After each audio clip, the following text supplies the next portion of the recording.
Welcome to DNS news. నేను మీ ముస్త్యాల దామోదర్. ఈరోజు వార్తలకు వెళ్తే కవిత చేసిన తాజా వాక్యాలు బీఆర్ఎస్ లో సంచలనంగా మారింది. 2001 సంవత్సరం నుంచి తెలంగాణ పార్టీ కోసం తెలంగాణ పార్టీలో ఉన్న కవితక్క నువ్వు ఎమ్మెల్సీగా చేసినావు. బీఆర్ఎస్ ప్రభుత్వము 9 సంవత్సరాలు పరిపాలన చేసింది.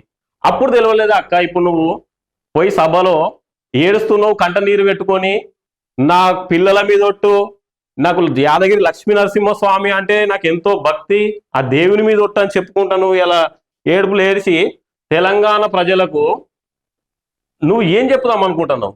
నీ తండ్రి కదా ఒక ముఖ్యమంత్రి ఉన్నది. నీ తండ్రి చేసిన ప్రతి ఒక్కటి నీకు తెలుసు, నీ బావ చేసింది తెలుసు, నీ అన్న చేసింది తెలుసు. మిమ్మల్నే కదా కవితక్క, మిమ్మల్నే కదా ఇంటర్వ్యూలలో నీకు డైమండ్ వాచ్ ఎక్కడ వచ్చింది, నీ డైమండ్ పుస్తల తాడు ఎక్కడి నుంచి వచ్చింది, నువ్వు ఎట్లా సంపాదించినావు అని నిన్ను అడిగితే నువ్వేం చెప్పినావు? నాకు గిఫ్ట్ ఇచ్చిర్రు అన్నావు. అప్పుడు తెలియదా నీకు ఎక్కడి నుంచి గిఫ్ట్లు వచ్చినాయి, నువ్వు ఎంత సంపాదిస్తానో అప్పుడు తెలియదాక? తెలంగాణ ప్రజలు ఏమనుకుంటారు? కవిత గారు దొంగ నాటకాలు ఎందుకు ఆడతారో, దొంగ ఏడుపులు ఎందుకు ఏడతారో, ఇది కాంగ్రెస్ ప్రభుత్వం చేస్తున్న మంచి పథకాలను దీని ఒక వ్యతిరేక కోణంలో తీసుకుపోవాలంటే నీ మీద సానుభూతి కావాలని, నీ మీద తెలంగాణ ప్రజలు సానుభూతి చూడాలని సోషల్ మీడియా ఈ మొత్తం ఛానల్స్ అన్ని నీ మీద ఫోకస్ పెట్టాలని, కాంగ్రెస్ చేస్తున్న పథకాలను మొత్తము ఒక పక్కతో పట్టించాలని నువ్వు ఆడుతున్న గేమ్ అని తెలంగాణ ప్రజలు స్పష్టంగా తెలుస్తుంది. ఈరోజు ఏం చెప్తున్నావు?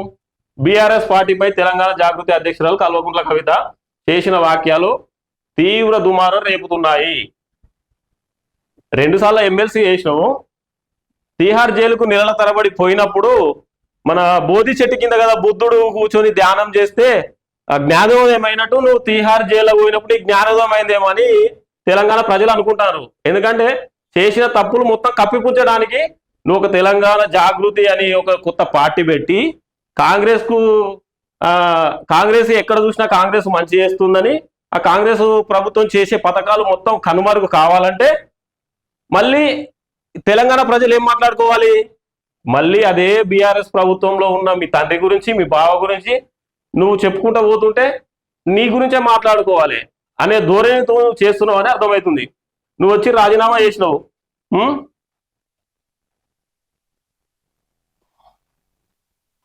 ఇగో ఇందులో చూద్దాం.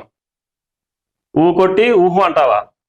నీ పార్టీలో ఉన్న నీ నాయకులా తిడతాను నువ్వేం చెప్పినావు? నాకు టిఆర్ఎస్ పార్టీ నుంచి బీఆర్ఎస్ పార్టీగా మార్చడం అంటే నాకు ఇష్టం లేదండి మా నాన్నగారితో చెప్పినా అన్నావు. అప్పుడు టిఆర్ఎస్ పార్టీ నుంచి బీఆర్ఎస్ గా పార్టీగా పెట్టడం ఇష్టం లేని అన్న నువ్వు అదే రోజు కవిత తన సోషల్ మీడియాలో ప్లాట్ఫామ్లపై జననేతకు జయహారతి, new mission by the leader with a vision, KCR garu విజయ భవ, జై భారత్, జై తెలంగాణ అని రాస్తూ కేసీఆర్ ఫోటోను కవిత షేర్ చేసిన పోస్టులను గుర్తు చేస్తూ గులాబీ శ్రేణులు ట్రోల్ చేస్తున్నాయి. చూసినావా? ఏదైనా గతమే. నువ్వు చేసింది ఏదైనా మర్చిపోతావని నువ్వు అనుకుంటానొచ్చు, కానీ తెలంగాణ ప్రజలు నువ్వు చేసింది ఏది మర్చిపోరు. మీరు చేసిన అప్పులు చూపిస్తామంటారు, కానీ మీరు చేసిన నువ్వు బుర్జు ఖలీఫాలో నీకు ఇల్లు ఎక్కడి వచ్చింది? తెలంగాణలో నువ్వు అద్దె కట్టుకొని ఉంటున్నా అని చెప్పిన నువ్వు, నీకు బుర్జు ఖలీఫాలో ఎక్కడ ఇల్లు వచ్చింది?